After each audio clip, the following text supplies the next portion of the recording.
para mí es un placer estar aquí y más darme la oportunidad de hablar de algo que personalmente me apasiona, pero que además creo que es lo más importante, lo más trascendental que en una legislatura se puede aprobar en la política municipal, que es un plan general.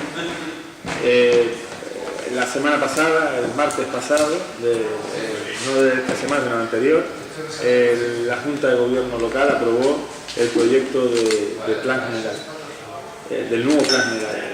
Llevamos meses trabajando en este documento, un documento de vital importancia, un documento que sobre todo podremos valorarlo, sobre todo cuando lo conozcan todos, que va a ser mi intención.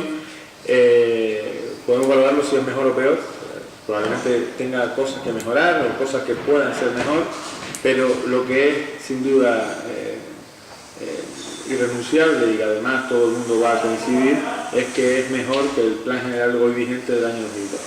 El plan vigente, se hace necesario un nuevo plan general precisamente para revisar y renovar el vigente plan, un vigente plan que ha estado ligado de manera cruel con todo lo que tiene que ver con los juzgados, tanto por los sistemas generales, que han sido una ruina para este ayuntamiento.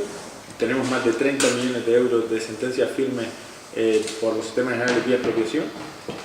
Este nuevo plan general finaliza con esa sangría, y por otro lado también tenemos bastantes sentencias por la equidistribución de las unidades de actuación que no estaban o no eran justas por los diferentes ámbitos urbanísticos del municipio. Es decir, a un vecino le tocaba pues soltar la mitad de su suelo, o ceder la mitad de su suelo, y a otro justo al lado, en el mismo ámbito, pues tenía una distribución totalmente favorable o totalmente diferente a la del vecino colindante.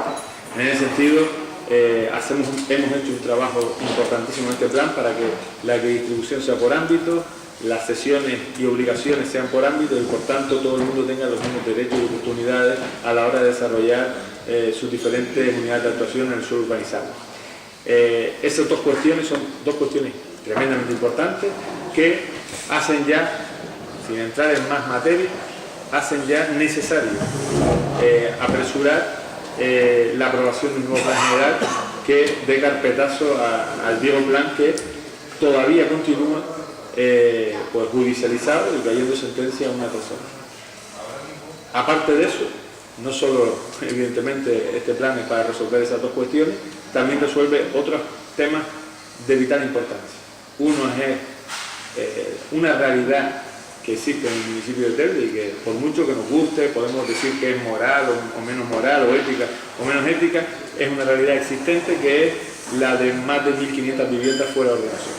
¿Sí? Telde tiene más de 1.500 viviendas fuera de ordenación, bien sea en asentamientos rurales, asentamientos agrícolas, o bien sea directamente en cualquier espacio de suelo rústico del municipio. Además de eso, también hay un cambio claro en el modelo de ciudad. Telde se construye o se configura de la manera que se configura. Es decir, se configura pues con una atomización importante, un núcleo disperso muy importante, que ejerce, que tenga más de 70 barrios, que tenga más de 70 núcleos poblacionales, pero que sea una ciudad que no tiene ni trabajada la centralidad ni tampoco la conectividad. Entonces, este plan trabaja la centralidad y la conectividad. Hay una importante apuesta por ambas cuestiones, resolviendo asuntos tan de cirugía, tan obvios como la conectividad de un barrio como La Herradura, por ejemplo, es un barrio que ha crecido, y lo estoy poniendo como ejemplo, que ha crecido en los últimos 10 años casi el triple de su población anterior, pero que mantiene las mismas conexiones y la misma conectividad que hace 10 años.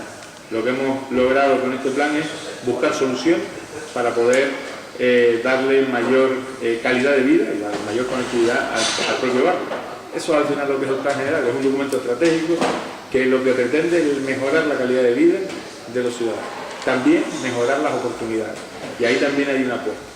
Este plan general no apuesta por el crecimiento de suelo residencial. Hay prevista una serie de viviendas ya desde el año 2002 que no se han desarrollado. En el plan del 2002 ya había prevista pues, un crecimiento residencial importante que hoy no se ha desarrollado, y nosotros lo que hemos hecho es distribuirlo y mejorarlo, pero no aumentarlo. Es decir, no hay un aumento del suelo para vivienda en este plan general.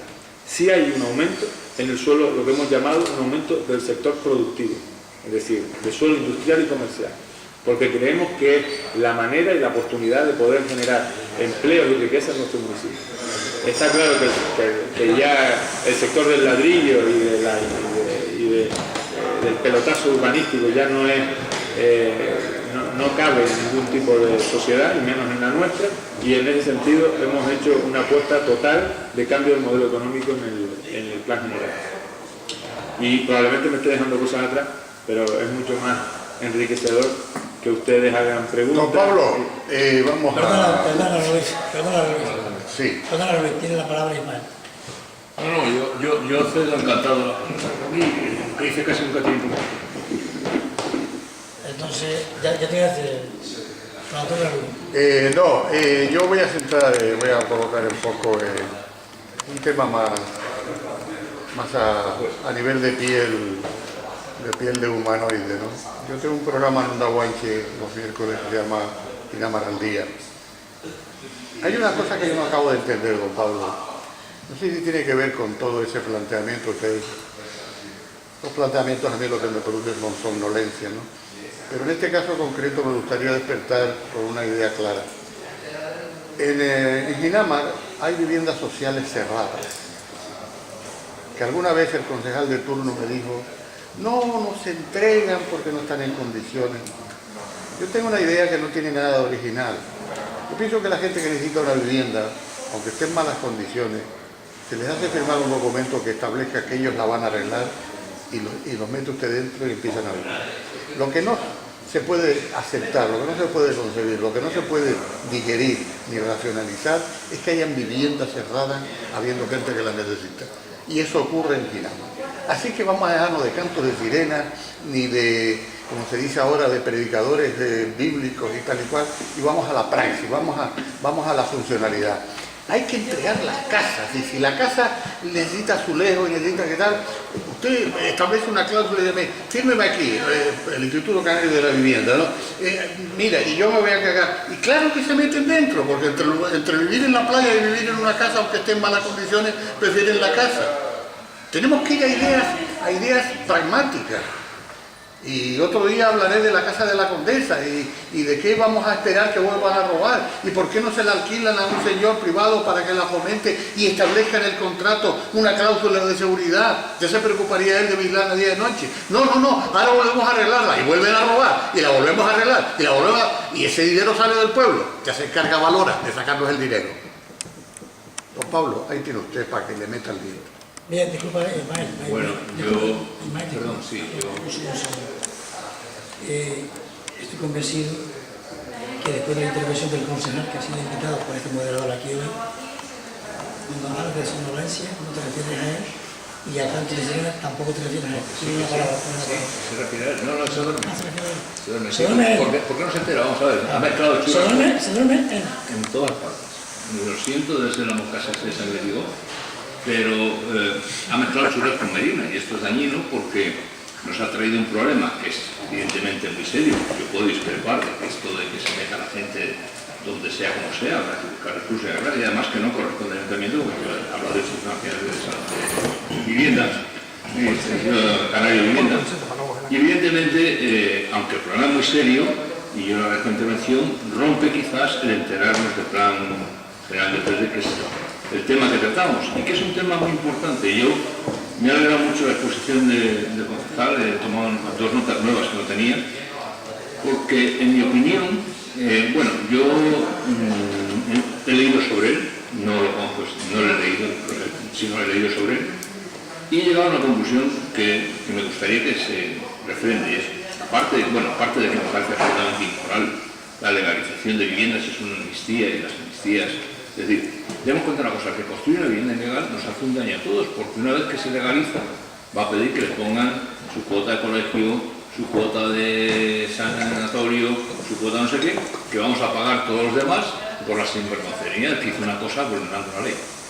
Esto es el asunto que en el fondo traduce un egoísmo terrible y bueno, no me parece muy bien. Pero entiendo también el problema que se genera y bueno, esto es una decisión, el que le guste, que no, pues no, como yo en mi caso no me gusta, pero me parece estupendo algunas cosas que, por ejemplo, he visto que se intenta relanzarse industrialmente y comercialmente en cuanto que hay más suelo industrial y comercial, que no hemos mencionado más que de pasada, pero efectivamente me parece muy importante. La restricción residencial, bueno, en virtud de la gente que quiere Telde, si esto funciona y Telde crece, habrá que ajustarlo, pero y sobre todo me parecen dos puntos muy importantes porque afectan a la libertad de los ciudadanos. La gran deuda y los pleitos que ha perdido el ayuntamiento, más los que tienen en litigio y que va a perder, porque evidentemente responden a posiciones de abuso, se hicieron directamente con un plan general a través del cual se vulneró los derechos y la libertad de los ciudadanos. Esta vulneración trajo como consecuencia denuncias y como consecuencia sentencias contrarias al ayuntamiento como representante del plan general. Yo creo que, bueno, celebro mucho que de nuevo, porque yo no entiendo la política si no es a través de la defensa de la libertad, y de nuevo se reconstruya esto, se busque, como ha dicho muy bien la equidistribución, se busque aminorar la injusticia que supone pues violentar propiedades para un bien común, y esto creo que es un acierto. Yo por eso quiero decirle, bueno, ha habido una cosa que me ha agradado mucho, que es que alguna asociación ecologista ha protestado que no se consultara. A mí me parece una cosa muy positiva, que ya está viendo un grupo de presión de las minorías que no representan a nadie, y es mi opinión, ya sé que no es compartida, pero yo pienso así porque en mi opinión nos ha hecho la vida más cara y peor.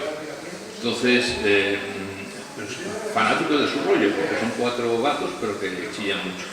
Entonces yo me alegro mucho de que este plan general tenga este equilibrio para la sociedad, porque en definitiva creo que va a hacer una mejor Telde, que es lo que me imagino que ha inspirado toda esta filosofía, todos estos puntos de partida. Y bueno, quiero felicitarles porque en virtud de lo que he leído, si no he leído con el plan general, pero lo he metido en el detalle, es un poco borroso, creo que son fundamentos adecuados para hacer una mejor Telde. Gracias, Ismael. Bueno, aparte de compartir, que efectivamente Antonio traslada un mensaje real, dramático y que hay que de alguna manera buscarle resolución, que no es competencia municipal, porque es verdad que son las viviendas del Instituto Canario de la Vivienda y que ellos mismos tienen ya un plan de reasignación de esas viviendas, pero también es cierto que, bueno, que poco tiene que ver en este caso con el plan general, muy poco. Comparto con Ismael, es decir, solo una cuestión, a lo mejor por el resto es reiterativo, pero sí con el tema de la vivienda fuera de ordenación. No es una amnistía, es decir, es verdad que se les va a dar cobertura legal, pero van a tener que legalizar su vivienda, es decir, el ayuntamiento en este caso no les legaliza la vivienda, les damos cobertura legal para que ellos legalicen la vivienda. Legalizar la vivienda significa presentar su proyecto técnico, pagar sus licencias, tanto de obra como de ocupación, para de alguna manera, cuando puedan exigir servicios, que evidentemente esa es la segunda parte, pues hayan hecho su aportación a la caja para poder hacerlo. Sí, yo lo ignoraba, me alegro que sea así, es que lo otro se descontesta. Por eso es importante que estuviese hoy aquí el concejal de urbanismo para hablar de estas cosas que a lo mejor los ciudadanos no entienden. Para don Paco Munguía, ¿tiene usted la palabra? Paco tenía unas cuantas preguntas. Sí, vamos a ver, es que en función de lo que he leído y bueno, no lo he leído todo, la verdad que no, y en parte, bueno, y la cuarta parte. Me parece que este es el tercer plan de ordenación urbana que se ha confeccionado a partir del año 1986, que fue el primero. El primero 86, 95, 2002. Sí, exacto, en el 86 porque yo era concejal del ayuntamiento y entonces participábamos en ese plan, en la aprobación de ese plan. No era el gusto de todos nosotros, pero bueno, era decir, vamos a ver, al menos que haya uno, en vez de ser normas subsidiarias, como que haya el primer plan. Bueno, dicho la historia, entonces yo tomé nota de unas cuantas cosas y como entre Raúl y Ismael, uno dice, sobre todo Raúl dice que Ismael dice que se le va la olla, pero Ismael al revés. Bueno, vamos a estar más serios.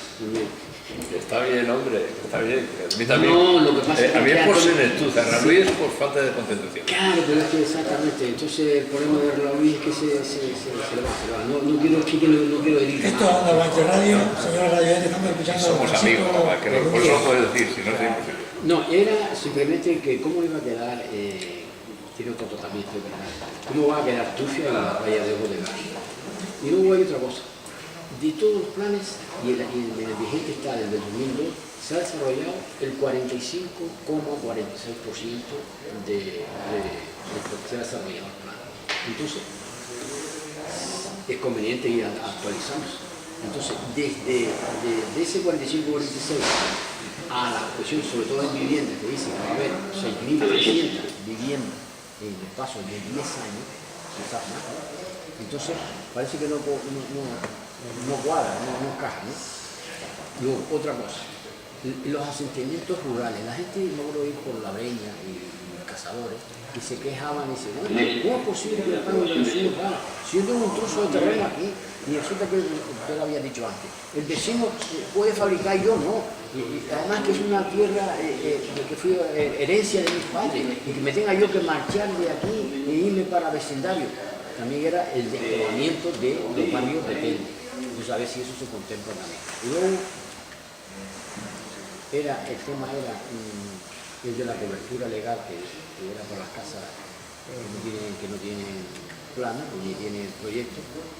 Y decía, este plan marcará el futuro de la ciudad con inversiones, eso lo decía el concejal, ¿no? Con nuevas inversiones y una reordenación del territorio. Entonces, digamos una explicación un poco somera del tema. Bien. Sí, me hizo unas cuantas preguntas, vamos a ver si no me acuerdo de alguna, me la repites para no dejarlas atrás porque son todas igual de interesantes. Gracias.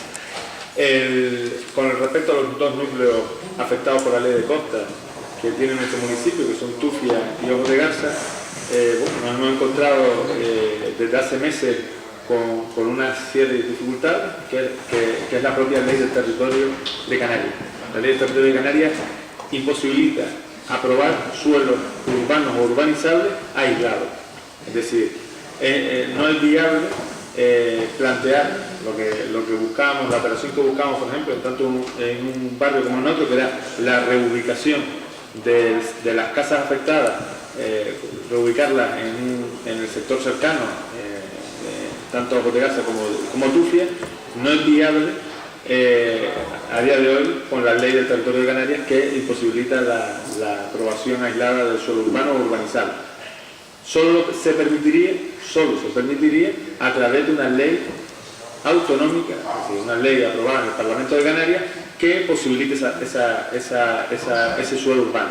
Pongo el ejemplo de la reubicación, en este caso del pueblo de Ojos de Garza, afectado por la ampliación del aeropuerto. En el sector de la... no me voy a olvidar del nombre, ¿no? Cerca de Cuatro Puertas se ha habilitado un suelo urbanizable solo y exclusivamente para reubicar a los vecinos de Ojos de Garza. Y es una aprobación de un suelo urbanizable aislado. Estamos trabajando en los dos casos afectados por la ley de costa para que el Parlamento de Canarias apruebe una disposición que nos permita la reubicación de los dos barrios. Y ya le digo que probablemente a principios de septiembre entre en el Parlamento de Canarias esa ley que permita, no es una ley específica concreta, es una ley de medida, se llama, ley de medida, no me acuerdo exactamente el nombre completo, pero vamos, ley de medida como es conocida en el Parlamento, y permite, y va a tener una disposición que va a permitir la reubicación de los barrios afectados por la ley de costa, con lo cual nosotros, desde que se apruebe eso, podremos plantear la reubicación de la actuación. ¿Vale? En esos dos casos, además, ha sido hemos trabajado porque no podía ser de otra manera con los dos colectivos vecinales y los colectivos de afectados, porque han estado muy interesados en el asunto. Con respecto a los asentamientos rurales, bueno, los asentamientos rurales hemos intentado evitar el debate moral o ético, porque efectivamente puede llevarnos a romper cualquier papel, y hemos sido expansivos en ese sentido. Decimos, todo lo que hemos contemplado, la ley de los asentamientos rurales es clara, muy clara. Tiene que haber 10 viviendas como mínimo en un núcleo continuo. Es decir, un núcleo continuo significa una casa al lado de otra, no una casa aquí, otra en el barranco enfrente, otra. Es decir, tiene que haber una continuidad, una trama urbana y una cierta continuidad en al menos 10 viviendas. Evidentemente, si hay un solar entre una vivienda y la otra, pues ese solar se podrá construir su casa con unos parámetros urbanísticos propios de un asentamiento, que son pues, 2 plantas, una vivienda unifamiliar marcada. Si hay un solar fuera de ese ámbito, pues evidentemente no podrá construir, y ahí entramos en un debate muy duro, que es el que lo hizo mal en su momento, le da hoy amparo legal, y el que no lo hizo mal y esperó, no va a poder construir. Es un debate terrible, pero no tenemos salida a ese debate. Ese debate no tenemos salida. Con respecto al tema de las inversiones, yo creo que hay varias potencialidades importantes. Una es la industrial, como decía Ismael. Hay 2 ampliaciones en un polígono importantísimo, como es el del Goro, donde ampliamos hacia la montaña, colindando justo y concretamente con la nueva tangencial y la nueva variante aeroportuaria. Es un nuevo frente que va a quedar en primera línea de lo que va a ser la vía principal hacia el sur o hacia el aeropuerto. Y desde luego la idea es tener una bolsa de suelo importante para poder seguir desarrollando o atrayendo diferentes industrias y centros logísticos vital para el municipio. Y además de eso también una de las piezas que para mí considero más estratégicas. Y probablemente ustedes van a coincidir, o muchos de ustedes van a coincidir, o al menos espero que sea así. El centro de la ciudad, al contrario que vecindario, se fue decayendo, sobre todo por una cuestión fundamental. Todo el espacio y área comercial potente de multinacionales, de franquicias, etcétera, se dispuso en este municipio tras la Gran Canaria 1. La Gran Canaria 1, una barrera entre el centro de la ciudad, la centralidad municipal y las áreas comerciales. Eso ha generado, porque al contrario que vecindario, donde conviven perfectamente la Avenida de Canarias con las áreas comerciales y unos se retroalimentan a otros, entiende todo lo contrario.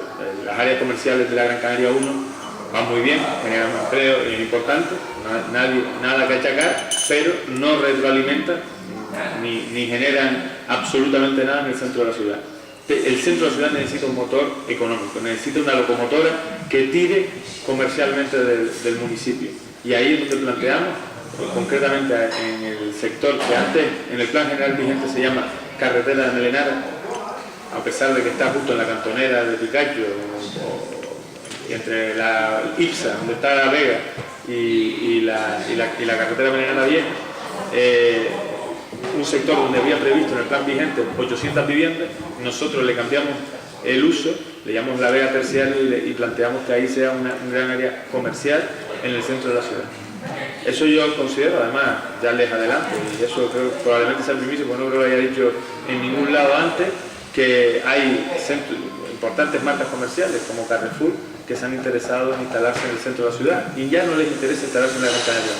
Vale, también hay mucha gente interesada en la Gran Canaria 1, ¿no? Pero que también hay empresas importantes que ven que hay una demanda y una necesidad de generar un motor en el centro de la ciudad, y nosotros vamos a hacer una apuesta importante en ese sector de la Vega. Y bueno, yo creo que lo he compartido también con los comerciantes de San Gregorio, con la nueva asociación, en este caso de comerciantes de San Gregorio, y ellos les ha entusiasmado la idea. Va a ser una de las piezas más bonitas del plan. Gracias a don Pablo Rodríguez. Yo me alegro, no tenía ni idea, porque además no es suplementar, no poner lugares, sino complementar. Además, una de más de. Y Telde creo que necesita estas cosas. Vamos, yo lo celebro. Faltaba una pregunta, ¿cómo contestar según Pablo Rodríguez? Una preguntilla, exactamente. Bueno, salió publicado de que un estamento, una asociación, en este caso Turcón, que no habían pintado la Torre de Gando, y se lo habían regalado a un ingenio y en la playa de Gando se había regalado a los 20.000 metros al Ayuntamiento de la Junta de Gran Canaria. ¿Eso por fin ya lo corrigieron? ¿O no tenían razón ellos con lo planteado? El plan general no tiene competencia en los límites del municipio. Es decir, los límites del municipio, como es lógico, los aprueba el Cabildo de Gran Canaria, y el Cabildo de Gran Canaria los establece, y los ayuntamientos lo que pueden hacer es o plantear un contencioso cuando los establece o aceptarlo. Entonces, el año 2001, el Cabildo aprueba los límites que nosotros hemos recogido en el plan general. Y en el año 2001, estamos hablando de hace no sé cuántos años, a la resta, 13 años. 13 años. Era fácil la resta. En el año 2001, el Cabildo aprueba que la mitad de la playa de Ginamar, que era parte del municipio de Telde, pues pasa a ser parte de Las Palmas de Gran Canaria, que la caldera de los Marteles, una parte importante que era un mirador de la caldera de los Marteles, pasa a formar parte, creo que de Valsequín, y que la Torre de Gando pasa a formar parte de Ingenio. Y este ayuntamiento no presentó ningún contencioso. El plan general lo único que puede hacer es, le pido al Cabildo, cuáles son los límites del municipio yo solo puedo ordenar lo que está dentro de mi municipio, no puedo ordenar lo que está dentro del municipio del de al lado. Y le pido los límites al Cabildo, y el Cabildo traslada los límites que ustedes conocen. A partir de ahí hemos planteado la posibilidad de ver jurídicamente cómo podemos volver a reclamar o hacer un levantamiento para reclamar, porque está claro que hay razones históricas para reclamar tanto la Torre de Gando como la mitad de la playa de Ginama, como la caldera de los Marteles, no toda la caldera de los Marteles, sino la parte que le tocaba al municipio de Telde, y plantearlo. Es decir, hay opciones, incluso el gobierno de Canarias, cuando el Cabildo, pues entiendo, falla a favor o en contra del municipio, todavía hay una instancia más que el gobierno, a través del gobierno de Canarias, para poder reclamarlo. Esa es una vía que Telde va a tener que utilizar o usar, pero en general nada tiene que ver con ella. Oye, Pablo, una pregunta en mi condición de futuro alcalde de Ginamar. ¿En qué fundamenta el muy ilustre, no sé qué entidad es el Cabildo del Ayuntamiento, para quedarse con parte de la playa de Ginamar?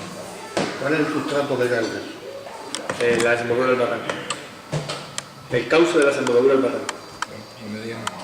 O sea, hace de mediano. Entonces, cuando hacen la obra del parque marítimo, el cauce lo trasladan, lo modifican.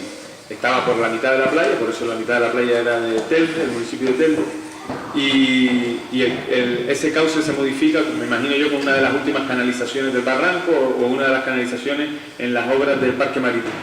Y ahí, en el año 2001, aprovechan bueno, tampoco entiendo que lo hubiesen aprovechado, lo que hacen es tomarlo como referencia o como mediana como límite del municipio. O sea, y nadie, absolutamente nadie se a ver, Pablo, que yo por mi edad, pues ya mi percepción intelectual está muy menguada. Entonces, con el dichoso barranco, que creo que se llama de la Jotera, lo que está en una margen es de Las Palmas y lo que está en otra margen es de Ginamar Telde. Correcto. O sea que si el perrito se escapa y se mea o defeca en Telde, le vamos a presentar una querella. No, eso es claro, educar a los perros para que lo pasen el linde ya es mucho decir, ¿no? El Ayuntamiento de Las Palmas tiene su ordenanza, el Ayuntamiento tiene la suya, y luego hay, por supuesto, leyes que están por encima de los municipios.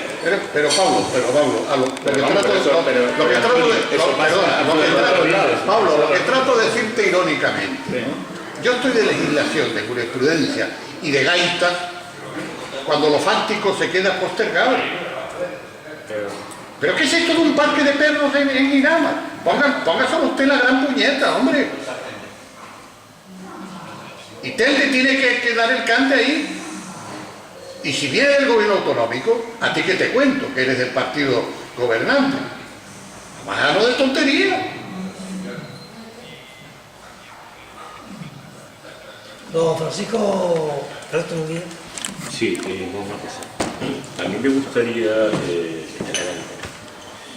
Para mí es un dato importante el hecho de que tras 12 años de agonía, de espera, de incertidumbre, para muchísimos ciudadanos y ciudadanas de esta gran urbe, por fin se cuente con un plan general de ordenación urbana, no solo mirando a un presente, sino ordenando y reorganizando ciertos asentamientos y ciertas viviendas que han estado fuera de ordenación, donde se ha sembrado durante muchos años la duda de muchos vecinos, y hoy por hoy pues van a poder regularizar pues esa vivienda que ha estado un poco alegada.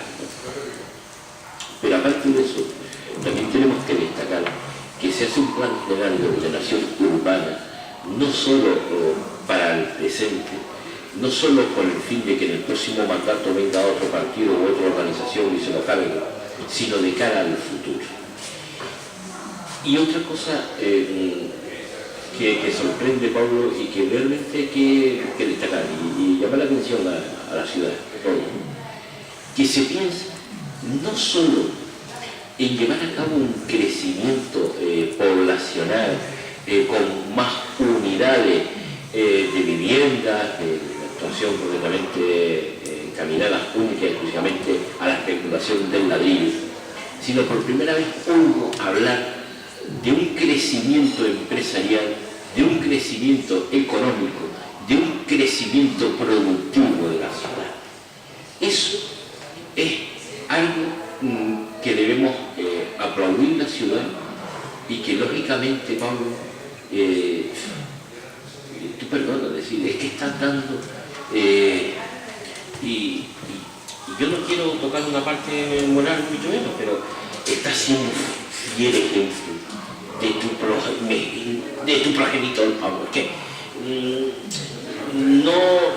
es que verte a ti es ver a Juan amigo, decir, es que me produce, me produce,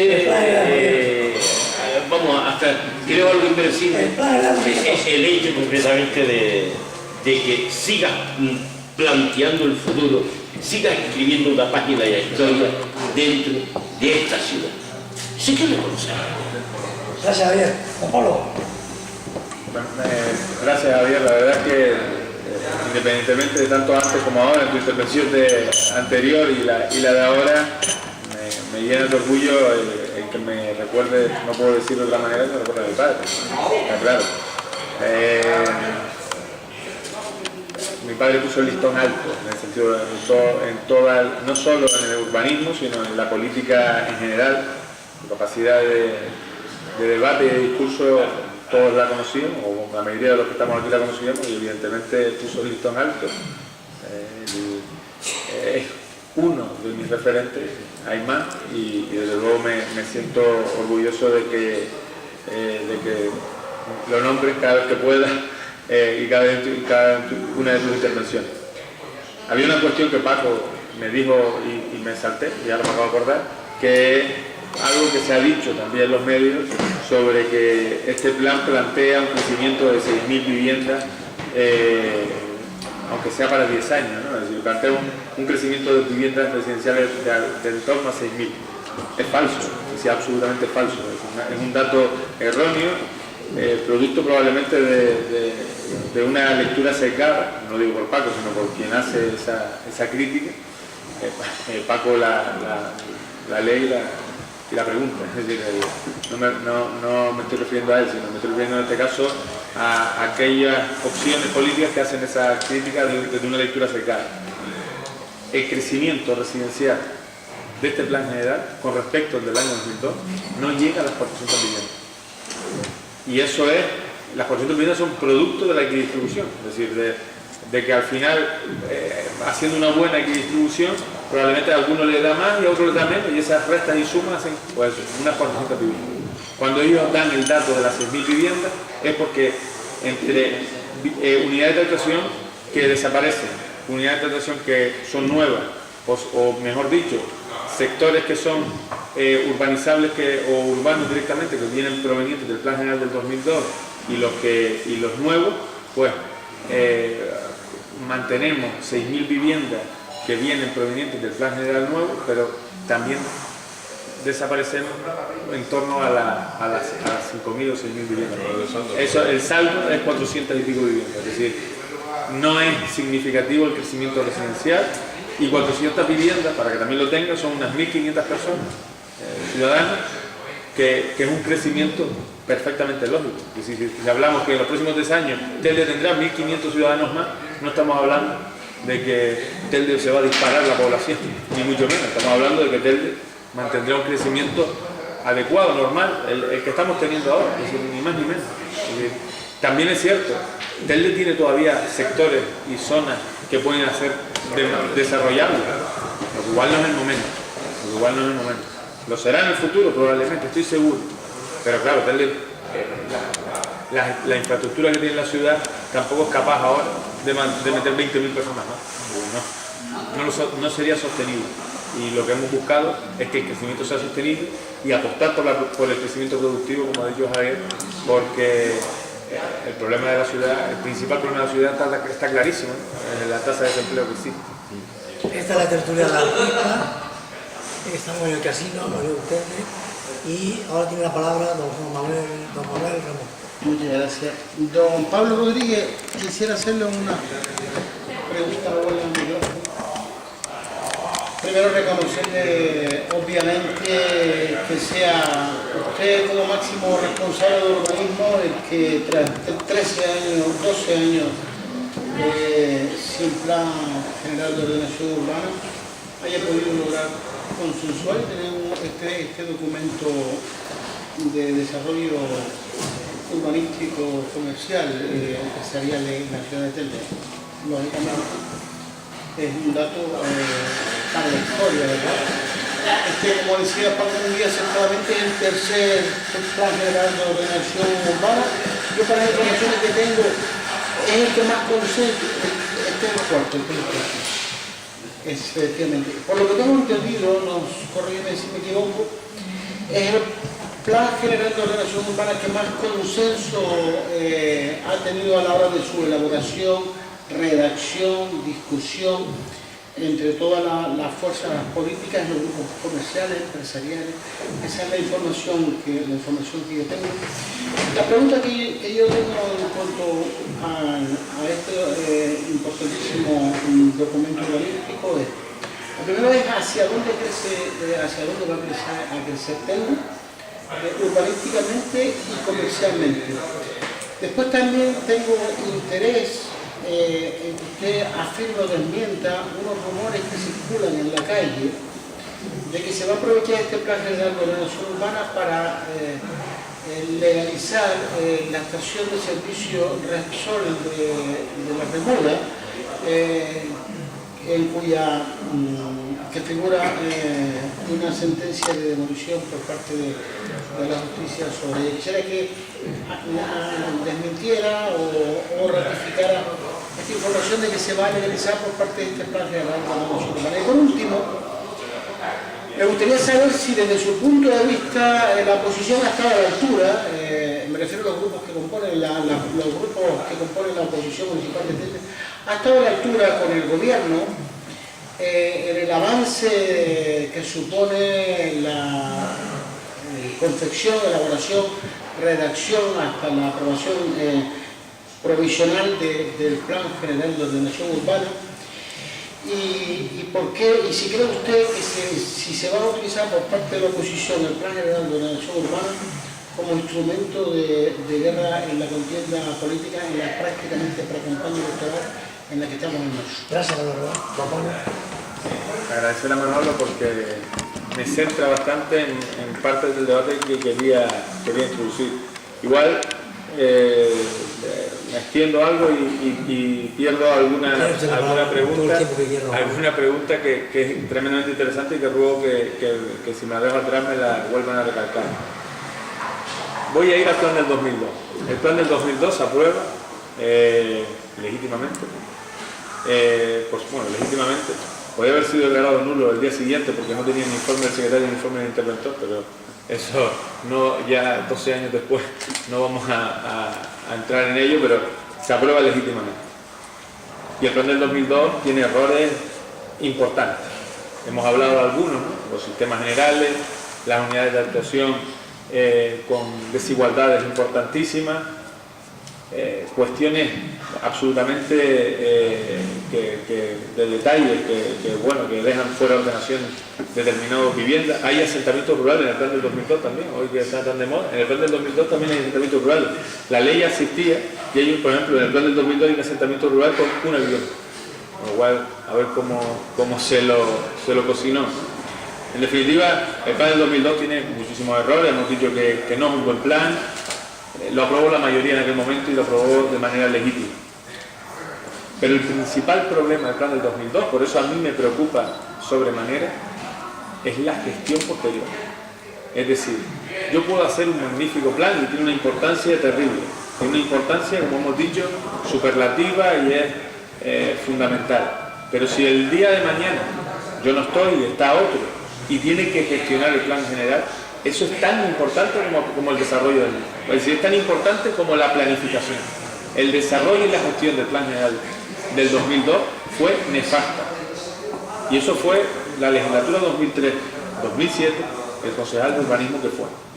Y ahí hubo dejación de funciones. Todos los sistemas generales que han caído sentencia tras sentencia con más de 30 millones de euros se podían haber parado en aquel momento. Se podían haber negociado y se podían haber llegado a acuerdos en aquel momento. Para eso hemos hecho un esfuerzo. Hemos dicho, oye, hay una dotación para esta zona, hay una dotación para esta otra. Y hemos dicho cómo se adquiere esa dotación. Es decir, cuando yo planteo una nueva carretera para acceder por detrás del Matadero a la herradura, he dicho cómo se... Es decir, hago una ficha en ese sector y digo cómo se obtiene. Cómo se obtiene y cómo se ejecuta. Y lo mismo en una carretera que hemos planteado para ampliar la accesibilidad al CAE de Calero o la carretera que hemos planteado en el entorno de las terrazas hasta San Juan por detrás de la partida de San Antonio. Vamos a intentar facilitar la gestión, pero es importante la gestión. Digo esto porque este plan general se ha hecho un esfuerzo importantísimo en consensuar. Hemos hecho un esfuerzo importante con los sectores y hemos hecho un esfuerzo importante con todos los partidos. Yo hoy sí les digo, y esta primicia también, les estoy dando un montón de primicias aquí a Llano porque la amistad es lo que une. Es decir, todos los partidos se han sentado a escuchar el plan general. Y digo todos porque hasta hace poco decía que uno no, pues todos ya lo han hecho. Es decir, ya todos los partidos se han mostrado voluntad en sentarse. Y yo les he explicado lo mismo a todos. Y le he dado, bueno, tienen toda la documentación, toda la información, y le he dado toda, con bastante tiempo de antelación, le he dado todas las explicaciones necesarias. Y lo he hecho no para que aprueben el plan. Es decir, ojalá el día que vaya al pleno, pues tenga 26 votos, por no decir 27. Bueno, ojalá tuviese todo. Pero yo soy consciente de la dificultad de eso. Soy consciente de la dificultad de eso, entre otras cosas, por la proximidad de las elecciones. Si estuviésemos hablando hace 2 años, pues a lo mejor pasaba como en Aruca, donde se aprobó por unanimidad. Pero como estamos tan cerca y tan próximos a las elecciones, probablemente pues tendré los votos que tendré, es decir, 14 y a lo mejor alguno más. Vale, y a lo mejor alguno más, tampoco lo descarto. Pero a pesar de eso, a pesar de que solo tenga 14 o alguno más, voy a volcarme y voy a seguir trabajando en buscar el consenso para que el documento lo conozca todo el mundo se sienta cómodo y el día de mañana, cuando cualquiera de esas fuerzas políticas con las que me siento tenga la posibilidad de gobernar, no lo vea como algo ajeno, sino como lo vea algo propio y lo gestione, porque eso desde luego va por el bien del interés general, no es por mí ni por nada. Es decir, el plan general no es el plan general mío, ni es el plan general de Coalición Canaria, ni siquiera es el plan general del gobierno que está hoy. es el plan general de la ciudad de Telde. Y ser el plan general de la ciudad de Telde tiene mayor importancia y mayor categoría que cualquier otra cosa, ya sé que tengamos que poner los intereses generales muy por delante de los intereses partidarios. Yo ahí haré todos los esfuerzos, y es verdad que lo van a usar como arma política, porque seguro que lo van a usar, pero no voy a caer en la tentación de yo también utilizarlo como arma política, sino todo lo contrario, yo lo voy a utilizar para alcanzar el consenso. Pablo, y la oposición ha estado a la altura, colaboradora, planteando propuestas para mejorar ese documento, o por el contrario se ha dedicado a poner palos en la rueda para frenar este documento urbanístico, el más importante en la última década, que ya está provisionalmente aprobado. ¿Cómo valoran el concurso de la oposición con el gobierno en la elaboración, redacción y debate de puntos? Hay de todo, hay de todo.